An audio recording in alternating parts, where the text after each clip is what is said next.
Good right hand, back Vargas up, back comes Vargas with a left hook. He just looked slightly unsteady there for a second, Vargas, after a right hand got through down the middle, and I think Broner has got to him a bit towards the end of this 9th round. Good punishing right hand. 3 and 4 right hands there from Broner.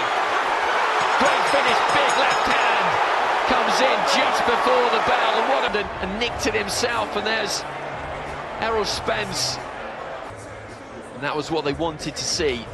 Well, not that exactly, the Broner corner, that long left hand from Vargas. He was having a good round, Vargas, up until the final 30 seconds. And then I think that right hand there, or just the one before it, hurt him a bit. I mean, it was a great round to start with. I mean, 2.5 minutes of that round, Vargas was boxing beautifully, and then back comes Broner, and you'd have to give the round to Broner there, just because it was great work. It really was flashy stuff, and looked like he had Vargas in trouble there, and he started the round strongly as well.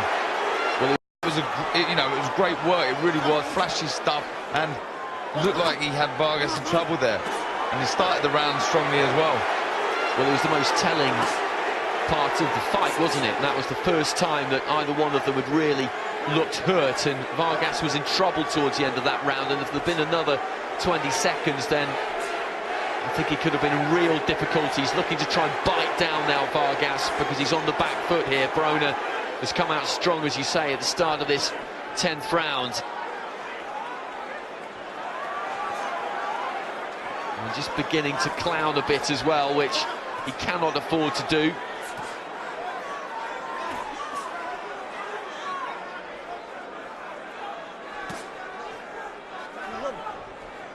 I think that's taken a little bit out of Vargas. I know we're in the 10th round and you're going to be feeling the pace, but it was really good work from Broner at the end of the 9th. And I think it's taken a little bit out of Vargas. The work rate's not there. It's definitely taken something out of his legs when you look at him in there. He doesn't seem totally solid. He's certainly not moving with the same kind of fluidity that he was before. He's not a silky kind of a fighter anyway, Vargas, to be perfectly honest, but a little bit of elasticity seems to have left him, if you like. He looks a bit heavy-legged. The one thing he is, Vargas, and I've seen it quite a few times in his fights, he finishes strong, he stays with the pace throughout, but here we are seeing him feel it a little bit.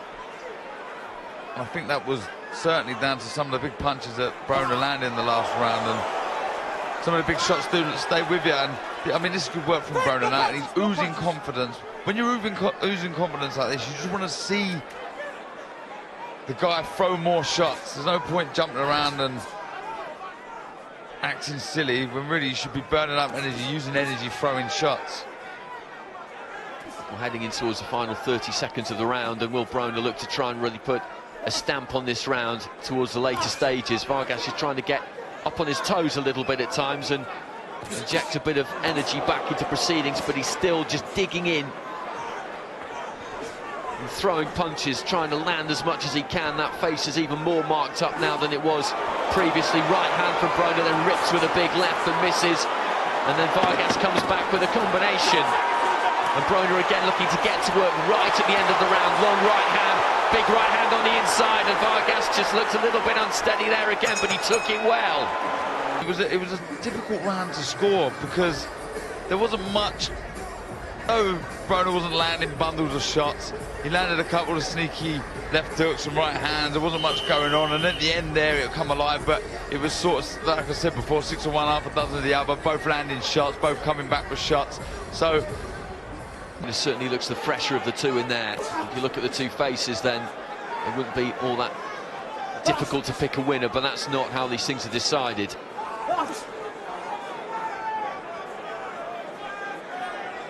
He's just inching forward with that front foot there, Broner. Last few rounds particularly.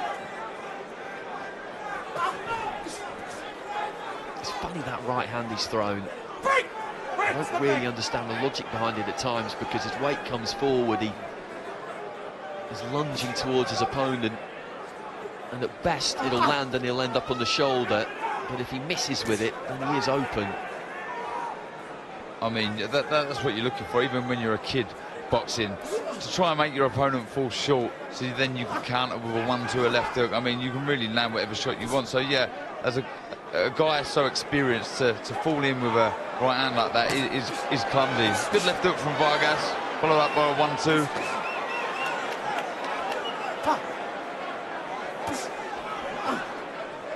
Decent looking jab there from Vargas, who has had a better of the opening minute or so. Shoots out another proper jab. Broner just waiting. And so far in the 11th has done very little.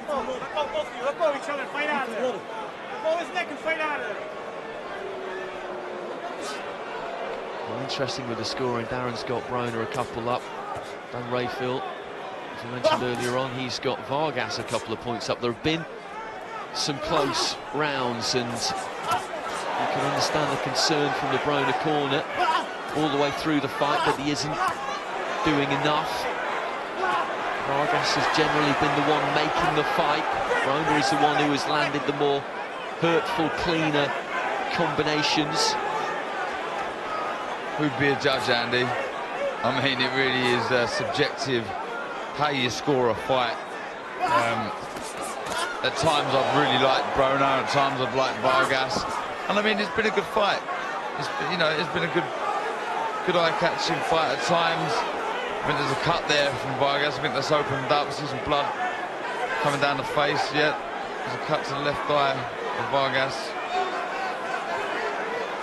Seems to be running clear of that left eye. I think it's just around the corner somewhere, and Broner looking to try and get to work towards the end of the 11th round. But this has been a good round for Vargas. He's thrown plenty. He's got through with some. And Broner has postured. He's looked like he's about to open up at times, but he needs this, and he feels that he needs to light some fire underneath his man, because according to Darren, he's just 1 point ahead. And as we've been saying all the way through, there have been some close rounds. It's a case in many ways of what you like, and I'm not a fan of that phrase. I prefer the fighter who lands the cleaner punches, and I feel that of the two, that generally has been Broner. But having said that, Vargas has worked hard. He's outworked Broner in terms of work rate. He's thrown plenty, has enough got through in the eyes of the judges. If he doesn't get this, Broner, if it goes a distance, which it seems almost certain to, and he doesn't get it, I expect him to go absolutely ballistic and cry injustice, howl at the moon at the futility of it all. That's what will happen if he doesn't get the decision here, because he feels, I think, that he has had the better of this, and that really he has controlled it. If he didn't think that, then why hasn't he done more? Well, especially when your corners ask you to do that. Just like, you know, St. Matt's Cunningham and everyone else, just like to see him up the tempo, especially like he did in his early days, but he just doesn't seem to do it anymore. But he's landing some lovely shots here. Vargas trying to rally up the crowd. But this last round yet to set alight. Well, Vargas, a really full-blooded competitor. Easy fighter to like. And he's given it absolutely everything in there tonight. He's been caught with some solid shots. You can see from the state of his face that he's had to wear some heavy artillery.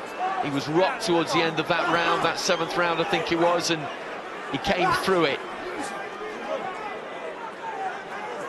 He hasn't left anything in the tank here, and he will be able to leave this ring with no regrets, whatever happens come the final decision. I'd probably be right. I mean, out of the two, if I was Vargas, I wouldn't regret anything. If I was Broner, I would, because I've got my corner calling for me, shouting at me to throw more, and he just hasn't. Though, don't get me wrong, he's won plenty of rounds, and though there's not much in this, before the 12th round, I had him one up.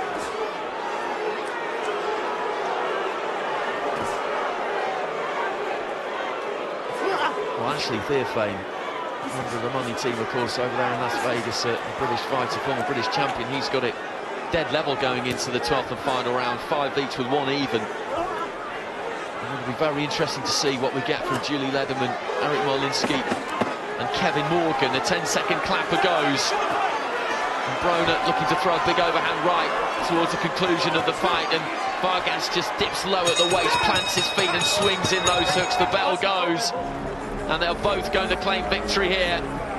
Vargas mounts the corner punch. Back of the fight and watching that, there was good glimpses from both fighters. You know, both showed glimpses of good work. You see some of the nice shots that both men landed, some classy counters from Broner, and the real good workmanlike stuff from Vargas.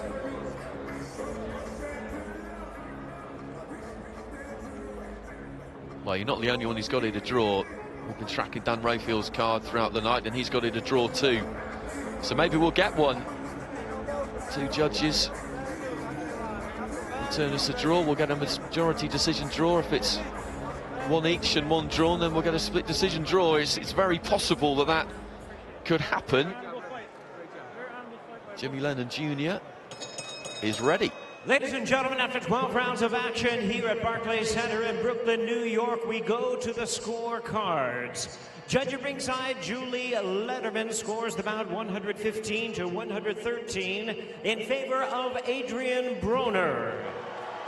Judges at ringside, Eric Marlinski and Kevin Morgan overrule. Both of them score the bout 114 to 114, even a draw. The decision is a majority draw. Well, take a bow, Darren Barker next to me. You called it.